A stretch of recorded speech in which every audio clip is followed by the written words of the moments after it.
राधे राधे। जो होता है अच्छे के लिए होता है। हे पार्थ, तू चिंता मत कर, तू केवल अपना कर्म कर, फल की चिंता छोड़ दे। जो होता है वो अच्छे के लिए ही होता है और जो होगा वो भी अच्छे के लिए ही होगा। श्री कृष्ण श्रीमद् भगवद गीता। प्रिय मित्रों, जीवन में कभी न कभी ऐसा समय आता है जब हम सोचते हैं ये मेरे साथ ही क्यों हुआ।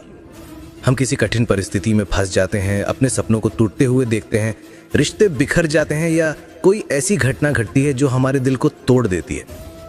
ऐसे समय में हमें लगता है कि ये अन्याय है, ये गलत है, ये मेरे जीवन को बर्बाद कर देगा। लेकिन श्री कृष्ण कहते हैं, हे अर्जुन, तू जिसको विपत्ति मानता है वही तेरे कल्याण का मार्ग बन सकता है। दृष्टिकोण बदलो, परिस्थिति बदल जाएगी। जब महाभारत के युद्ध का समय आया, अर्जुन के सामने अपने गुरु, भाई, रिश्तेदार खड़े थे। वो निराश हो गया।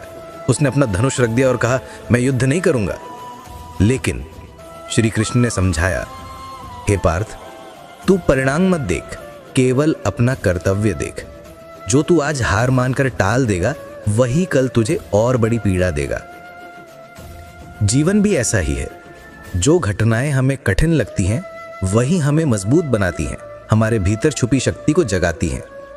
आज की परेशानी कल की तैयारी है। हर नुकसान में छुपा है एक वरदान। आपको याद होगा जब गोवर्धन पर्वत उठाने की घटना हुई थी, वृंदावन में भारी वर्षा हो रही थी। लोग घबराए हुए थे, उन्हें लगा सब नष्ट हो जाएगा। लेकिन वही वर्षा, वही संकट श्री कृष्ण के प्रेम और सुरक्षा का सबसे बड़ा प्रमाण बन गया।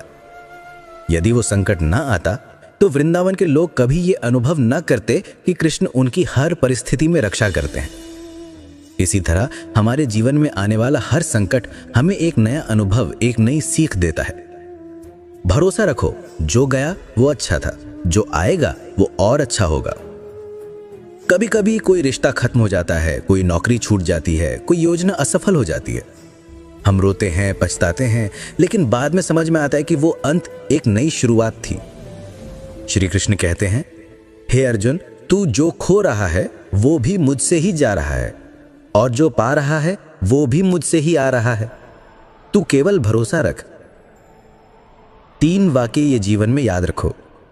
जो हुआ अच्छा हुआ क्योंकि उसने हमें आज यहां तक पहुंचाया। जो हो रहा है अच्छा हो रहा है क्योंकि ये हमें कुछ सिखा रहा है। और जो होगा वो भी अच्छा होगा क्योंकि ईश्वर की योजना हमसे बड़ी है। कर्म करते जाओ, फल ईश्वर पर छोड़ दो।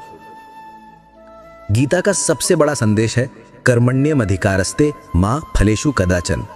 इसका अर्थ है, तुम्हारा अधिकार केवल कर्म करने में है, परिणाम में नहीं। जब हम ये समझ जाते हैं तो चिंता, भय और पछतावा खत्म हो जाता है। अंतिम संदेश। मित्रों, जब भी जीवन में कोई कठिन समय आए, याद रखना, ये भी एक योजना का हिस्सा है। तुम्हें अभी समझ ना आए, लेकिन कुछ समय बाद तुम देखोगे कि ये घटना तुम्हें और मजबूत, समझदार और महान बना देगी।